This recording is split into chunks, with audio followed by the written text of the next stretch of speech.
Tired of seeing a blank page or a different website every time you open Chrome?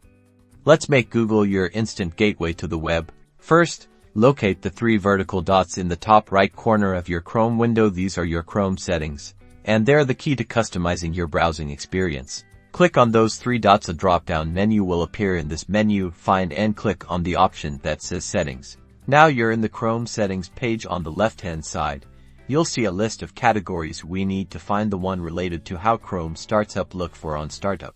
Under the On Startup section, you'll see a few options. We want to select the option that says Open a specific page or set of pages. This tells Chrome exactly what to load when it opens. Once you've chosen that option, a new button will appear next to it. Add a new page. Click on this button.